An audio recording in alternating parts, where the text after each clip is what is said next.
미국이 기준금리 인하하겠다라는 그런 분위기 때문에 3%대 주택담보대출이 다시 등장하고 이제 3억 연끌 쪽에 월이자 20만원이 줄었다. 연끌 쪽들이 다시 숨통 트이고 괜찮아질 수 있다. 뭐 이런 분위기를 언론이 계속 몰아가는 것 같습니다.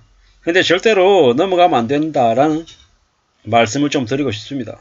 세상 사는 게 절대로 쉽지 않습니다. 만만하지 않다라는 겁니다. 지금 미국이 기준금리를 2024년에 0.25%씩 총 0.75% 인하할 것처럼 되어 있는데 절대로 안 믿는 게 좋습니다. 미 연준은 학자와 관료들의 집단입니다. 그들이 쉽게 결정하고 쉽게 판단한 이들이 아니라는 겁니다. 확실히 경기가 침체되고 실업률이 늘어나고 개인이나 기업들이 대거 몰락하고 자살하고 망가지고 난리가 나야 경제적인 대충격이 와야 그제서야 천천히 금리를 인하할 겁니다. 그리고 미 연준이 금리를 내린다고 하면 그때부터 1년 반 뒤쯤부터 경제 쇼크가 대폭발할 겁니다. 금리가 내리면 그때부터 상황이 좋아지는 게 아니라 대충격이 몰려온다라고 생각하면 맞습니다. 대략 한국은 2025년 하반기에서 2026년까지 그 사이에 IMF급 위기가 오지 않을까라고 개인적으로 생각해 봅니다. 매우 냉정하게 봐야 된다는 겁니다. 금방금방 금리 내려가고 미국이 내리면 한국도 덩달아서 내리고 정말 뭐 좋아질 거다 이런 생각은 안 하는 게 좋겠습니다. 그런 기대감, 그런 이제 희망이 도리어 사람들을 더 궁지로 몰고 갈 겁니다. 지금 이제 연끌하고 비투하고 망가진 이들이 몰락해야 됩니다. 그들이 몰락하지 않으면 앞으로 저 경제적인 충격이 정리가 안 되면 대한민국이라고 한 나라는 더욱 암울해지고 잃어버린 20년 30년으로 아마 들어갈 것이고 정말 개막장 나라가 될 것이다 라고 봐야 됩니다. 기준금리 인하 때문에 3억 차주가 월이자가 118만원에서 98만원으로 한 20만원 정도 줄어든다라고 얘기하는데 사실 그렇게 적용받는 이가 몇이나 될지 따져봐야 됩니다. 이거는 이제 가정을 한 겁니다. 가정. 2024년에 미 연준이 기준금리를 3번 내려서 0.75% 내리면 그에 따라서 3억을 빌린 대출자가 금리 인하분만큼 월이자가 줄어들 걸로 추정한 겁니다. 정말로 지금 현재 5.25에서 5.5%인데 내년에 0.75%까지 내릴 걸로 쉽게 믿어서는 안 되겠습니다. 뭐 FOMC 참석자들 중에 대부분이 2024년 말에 전체 금리가 지금보다 낮아질 거다라고 전망을 했답니다. 두고 봐야죠. 따져봐야 됩니다. 이 때문에 이제 11월 13일 날 4에서 6.4%이던 주택담보대출 고정금리가 3.6에서 5.9로 내려갔다고 합니다. 근데 이제 언론의 뉴스는 뭐 시시각각 엄청나게 빨리 바뀌는 것처럼 얘기하는데 뭐 좀 봐야 될 것 같습니다. 이 그래프를 보면 한국이 경제적으로 더 감당이 안 돼서 미국이 금리를 올리고 있음에도 불구하고 한국은 계속 금리를 계속 동결해 왔습니다. 그리고 이미 지금 이제 3.5와 5.5 사이에는 2% 간격이 벌어져 있습니다. 감당이 안 될 수준이다라는 겁니다. 그걸 볼 때 어떻게 봐야 되겠습니까? 어떻게 생각을 해야 되겠습니까? 사는 게 정말 쉽지 않다라는 거, 어렵다라는 거, 난감하다라는 걸 명심해야 될 것 같습니다. 게다가 한국이 미국만큼 여력이 있다 없다? 없다. 미국은 5.5고 한국은 3.5다. 미국이 실제로 0.75%를 내려서 4.75가 된다 한들 미국보다 한국이 여전히 낮기 때문에 한국이 금리를 팍팍 내릴 수 없다는 겁니다. 그리고 지금 한국의 부동산 PF 대출 부실이나 아니면 뭐 주택담보대출을 받은 이들 상당수가 대출을 일부 갚아야 됩니다. 안 갚으면 답이 없습니다.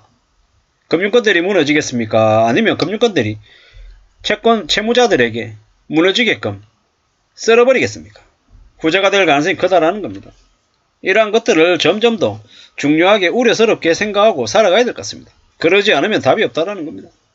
어떻게 살려고 저렇게 막장으로 너무 소홀하게 너무 쉽게 움직였나 라는 생각이 듭니다. 정신 바짝 차리고 정말 또 조심하면서 살아가야 됩니다. 그러지 않으면 정말 답이 없다라는 겁니다.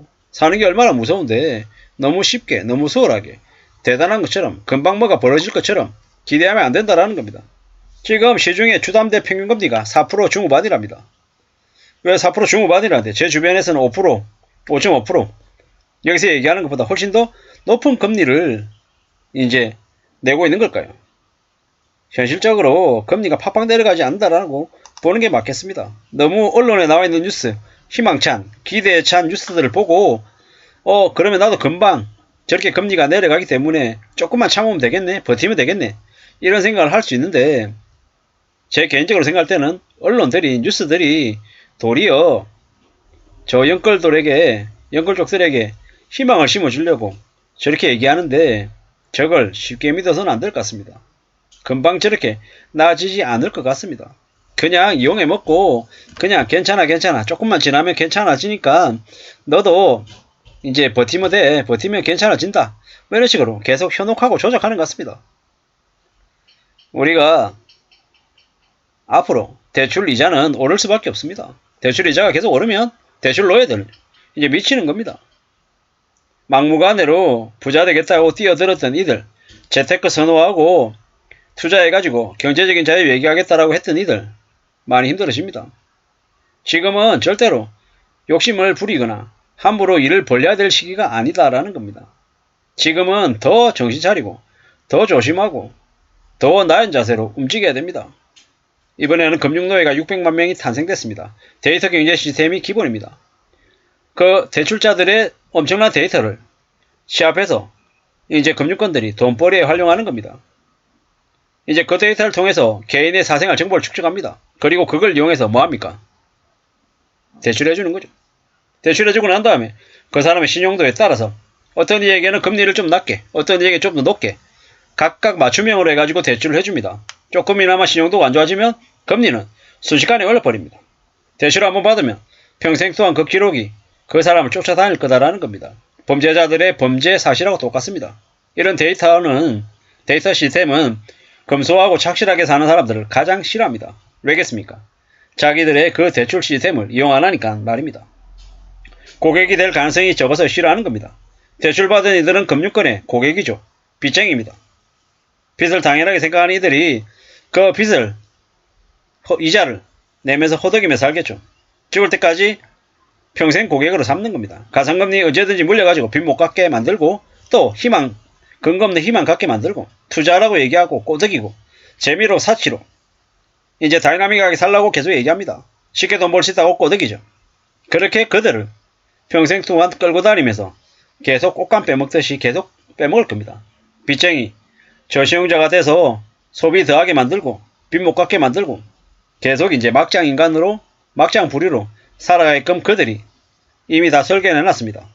그런 와중에 금리 좀 싸다고 못 모르고 뛰어들었던 2030들이 이제 빚쟁이가 돼서 못 빠져나오는 겁니다. 미국 금리가 금세 내려갈 것처럼 언론에서 뻔뻔질하지만 안 믿는 게 좋겠다라는 게 제 생각입니다. 한번 빚지면 거의 빠져나오지 못한다라고 보는 게 맞을 것 같습니다. 이상입니다.